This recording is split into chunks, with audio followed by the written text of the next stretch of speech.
you guys have to do is you have to go ahead and download Pages, which I know you've done. So once you get to Pages, if you don't have a screen that looks like this, then what you're going to want to do is you're going to want to hit the Get Started, and you're going to want to start by hitting Use Pages. When you go to Use Pages, it just takes you to a generic sheet. So if you want to start there, you can, or what I would recommend is if you hit the plus arrow in the top left-hand corner, that's going to bring you to some templates, and you can create a document. So if you hit Create a Document now, it should take you to a screen that has templates. And once you get to Create a Document, if you look up at the board, you have a lot of different documents that you can use. You can start from blank if you want to make your own newsletters. Those are for people who really have, time on their hands and they want to put things in places where they want. It's awesome. You can do note-taking sheets. You can also use it for reports, which is really great for your kids because they can actually find information online and use the templates, and they're already made for them. You can do it for letters. Friendly letters seem to be a thing of the past. So a great thing is you can teach them to do business letters or friendly letters and how to actually address them. In addition to that, you can write your own resumes on here, and you can teach your kids to write resumes, even resumes for like characters or characters of books. So you can use it in ELA. One other thing that's really neat is, go ahead. Miss Alice's room. Is you can actually address envelopes. No, so if your students are lacking the way of writing a postcard or writing an envelope, they'll learn how to do that on the Pages program. She's actually teaching There's after school business cards. If you want to have your kids create a business card for a business. Then you have flyers and posters, and those are really neat. If you want to create something for like a multi-genre project, you can have them create a flyer or a poster about something. If you scroll down towards the bottom, you have cards, as well as more posters, which are great for school activities. Yeah, and then towards the bottom, you have brochures. Brochures are like your trifolds, so they have multiple pages. So if they want to do like a brochure on, like if you're in 5th grade and you want to teach them about different types of bias, you could do it that way. Today, though, what we're going to focus on is the bottom. We're going to focus on the newsletters. And there's 4 different templates that you can use. You can see some have more things on them already, and some have less. So it kind of depends on what you want to do. Personally, the one that I've used the most is the first one that says Today's News, but you can use any of them. Before we start, though, I'm going to show you some different examples of ways that I've created to use the newsletter template, not just to communicate with my parents, but to teach a lesson. So you can pre-teach with it, or you can pre-teach to your parents, and you can provide them with some extra vocabulary. Come on in, guys, take a seat. So you can do that. So first thing I did is, this is a way that I thought would be great to introduce cells. Because in 5th grade, we have to teach cells. So if you go into it, you'll see I've put some pictures, and then I've given them basically a diagram, and then I've told them about what cells are, and I've given them some little text on the side. So that was just one way that I could use it to introduce something to my students in my classroom. It doesn't just have to be, I'm going to put a newsletter in for a parent. The next thing is that you can actually use it for your kids to create something. So if your kids are going to create something, then they can put together something that they've learned. So once we've taught cells, my kids have gone back and told me what cells are. They've added their work, because we are a multi-collaborative school. We've got things from different programs. They've done things on PDF Reader. They've done things on Sketch, Markup, and Send. And then they've added their own information. So the kids can create these. And it's a lot more fun to do it here than it is to do it paper and pencil. The last one is how I use it a lot. I use it to make newsletters.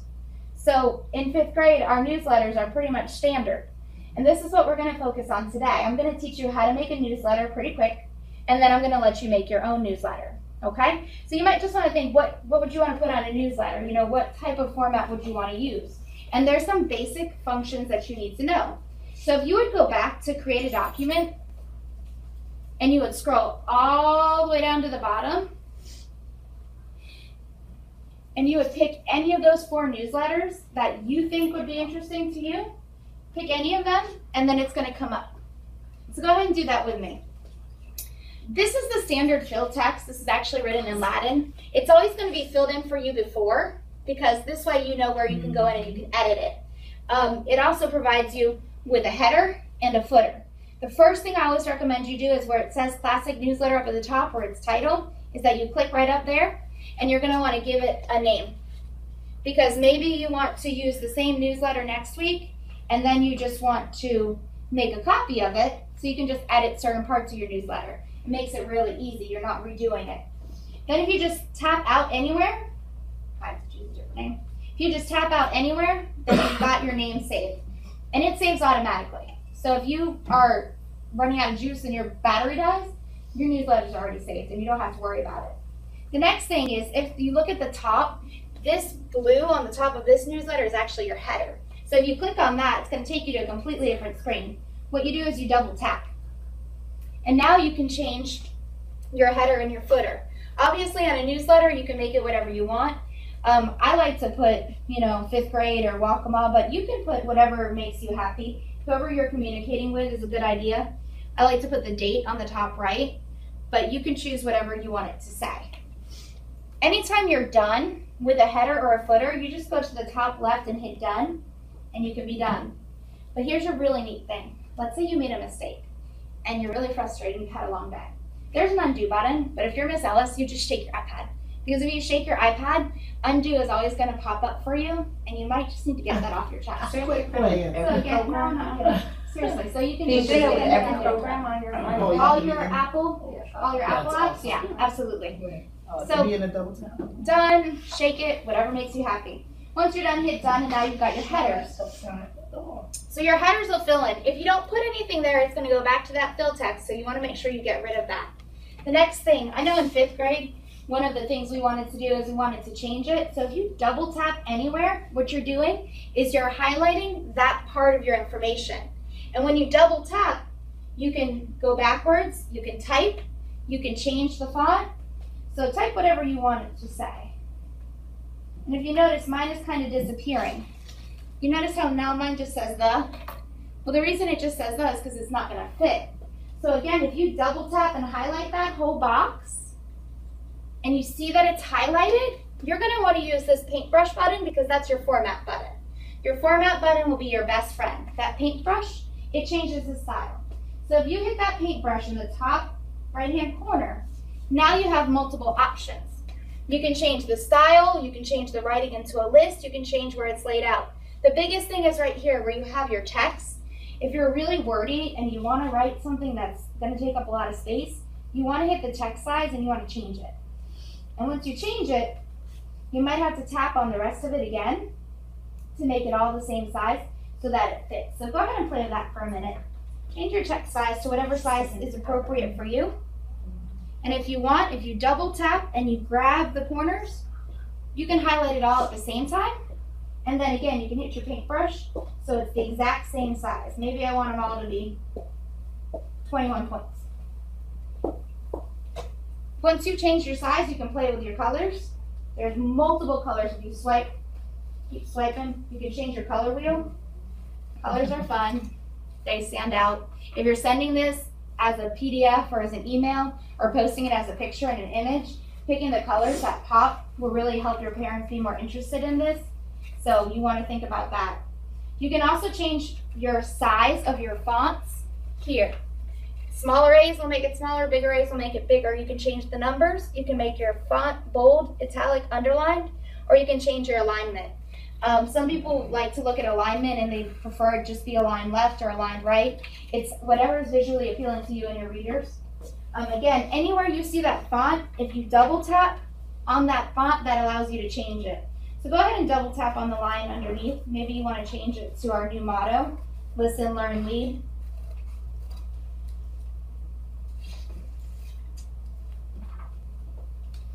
And then again, if you want to change it, you can highlight it.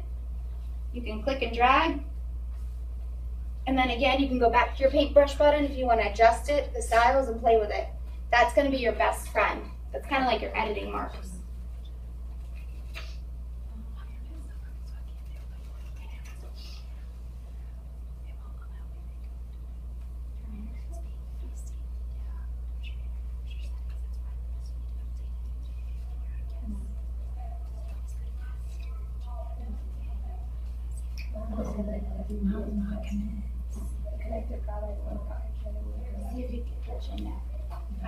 Or you can look on with Gypsy.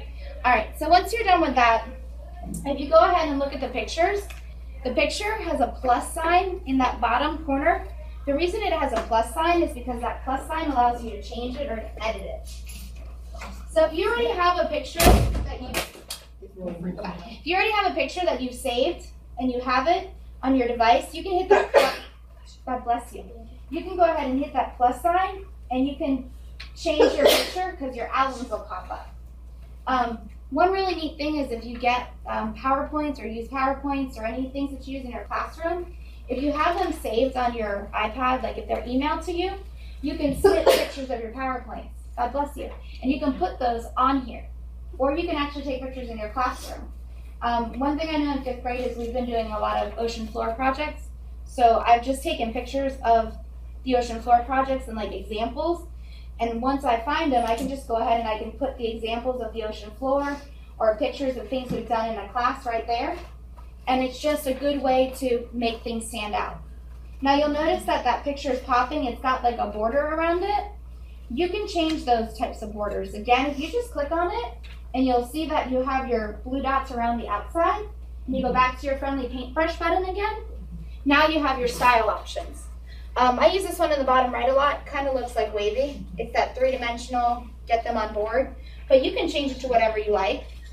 Once you're done with that, if you keep going, you have a shadow option. If you want a shadow on the bottom of the picture, you can put a shadow. You can actually reflect it so it's coming off the bottom, which I don't recommend, but it just... At this point, I allowed my participants to ask questions and help them in any way possible. They truly worked very hard and were very eager to use what they've created to share. I hope they go back to their classrooms and share not only with their peers, but with other people such as their students, and encourage them to use such a wonderful program in the confines of their classroom and across all curriculum areas.